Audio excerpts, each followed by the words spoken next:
Alright. So, may nauusong mga issue ngayon, no, or topics na magandang pag-usapan, no? And I wanted to share my opinion on it, no? So, maraming nauuso ngayon ng mga science-based na teachings, no? Na ganyan. Kasi nga daw, mas naiintindihan yung, yung body. May mga terms pa silang ginagamit like, vocal intelligence or ganyan, no? And here's just my take on it based on my personal experience, no? And as a musician in general. So, when we talk about music kasi talaga, no? It's an art form. Yes. But there is science to it, no? Yung science side kasi ng music is about technique, no? Objectivity, ganyan. Yung mga bagay na kaya mong i-measure, no? Paano magpaganda ng tunog? May specific ways to do that kasi especially for the violin, for example, no? I always try to teach this na maintindihan din ng students ko how the violin works scientifically. It has its benefits kasi kapag naiintindihan mo paano gumagana yung isang bagay, yes, magagawa mo talaga siya. So marami kang magagawa. So understanding your instrument, no, is important, no? Technique, no, is always backed by results, no? May result yun. So bakit yung iba parang magic, no, nagagawa agad, beginner pa lang yung tunog nila malaki na, malakas na, kasi tama yung technique nila, kasi nga may nag-guide sa kanilang teacher that understands the science behind it, no? But music is multifaceted kasi, no? We can't say na okay, yung science na turo ko, scientific based na turo ko, yun lang ang tama, no? Kasi it's just one part of the equation. Kasi nga music is both a science and an art. Now, hindi porket na ituro mo na yung technique na sinasabi mong tama is okay na yun, 'di ba? Marami pang nuances in between yan, especially for students, no? Bawat estudyante, iba-iba yung mga pangangailangan nila. And even, the way they understand things, no? And I think ngayon dumadami na yung mga ganun na parang feeling nila dahil naintindihan nila yung science behind it, okay na.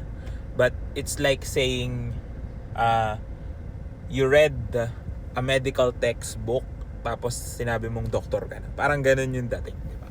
So ganun din, no? May mga music books about it. Lagi ko naman sinasabi, maraming information all over the internet, mga old books, no, about technique and teaching and all of those things. Pero hindi porket nabasa mo na, may intindihan mo na. You still need a lot of experience, no?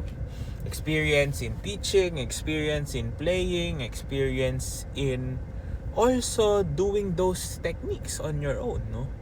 Para ma-discover mo ano ba talaga yung mga kalalabasan. And that's again just one part of it, no? Meron pang isang part, yung art form, yung artistry. Pumapasok lang yun kapag maayos na yung technique natin. And that is the thing na what holds you back kung puro science lang ang inaaral mo or yung intindi mo very technical, diba? Kasi yung technique na yun ang gagamitin mo to create music, no? And music is something that is expressed, no? Yung technique kasi is very objective. Yun yung musicality or musicianship. Diyan na pumapasok yung subjectivity or yung expression ng isang tao, diba? And you can only express so much, no? Kahit sa anong bagay, no? Writing, painting, performance, you can only express what you have experienced, no? So kaya may mga bagay na baka sa'yo kaya mong gawin, pero yung mga beginner students hindi pa nila naiintindihan that they need to go through those things, no? A teacher will guide you through proper techniques, understanding, pero yung pag-develop ng style, pag-develop ng musicality mo, ikaw yun, no? Dahil sa lagi kang tumutugtog, pwede pala ganito gawin ko. So, it's like, the techniques are, sabi nga nila, para kang, pag musician ka kasi para kang nagpe-paint ng air or ng air ng yung sounds, 'di ba? Yun yung sounds na ginapo-produce mo, yung colors mo.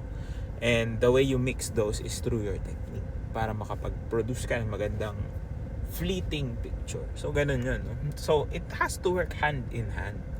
Dapat ma-explain mo sa student mo yung technique, para saan yun, bakit ganun mo gagawin, and bakit ito yung para sa'yo, iba yung para sa iba, diba? Especially sa amin sa violin.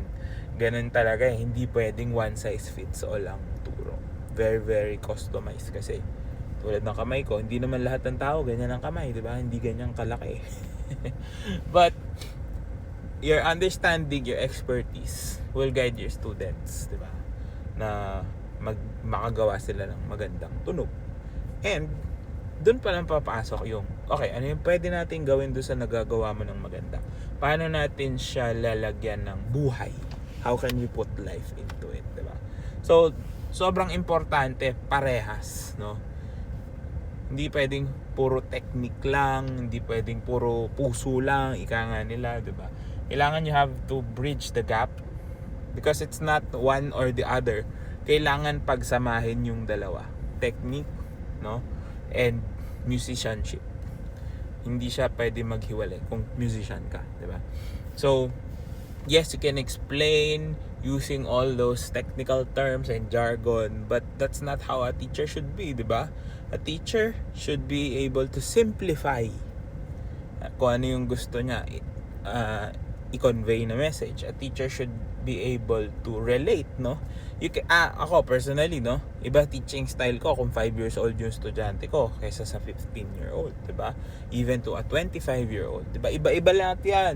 Kahit nga 5 to 7 years old, magkakaiba na din. So, hindi pwede natin sabihin na, okay, ako lang may alam, ito lang ang pwedeng turo. Hindi ganoon magturo, 'di ba?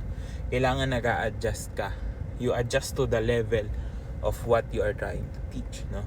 And yun nga, when it comes to the technical aspects, sometimes, simple words can be used para ma-explain nyo. It's not something na sasabihin mo, ay, simple lang explanation niya, baka wala siyang alam. No.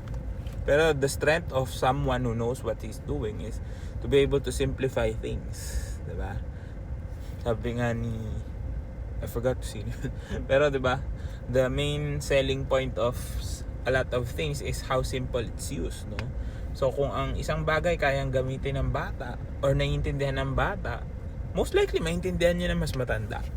And that is the power of teaching, no?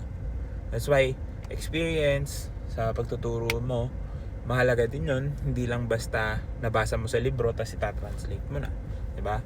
And ito pa isa, no? Things that might have worked for you, even you as a teacher, might not even work for your students as well. No?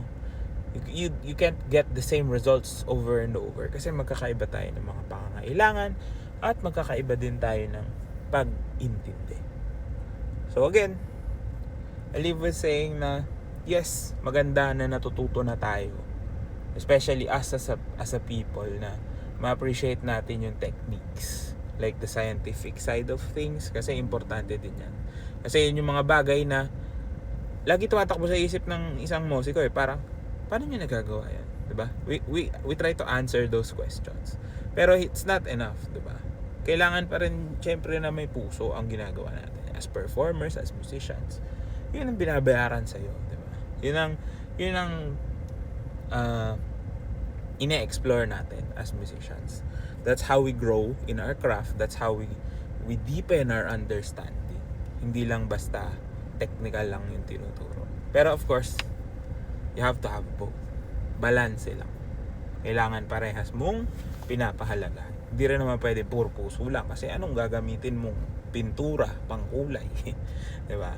So, ganun lang ang pag-aaral. There's no right or wrong. There's always, sabi ko nga, there's always 1,000 ways to do one thing.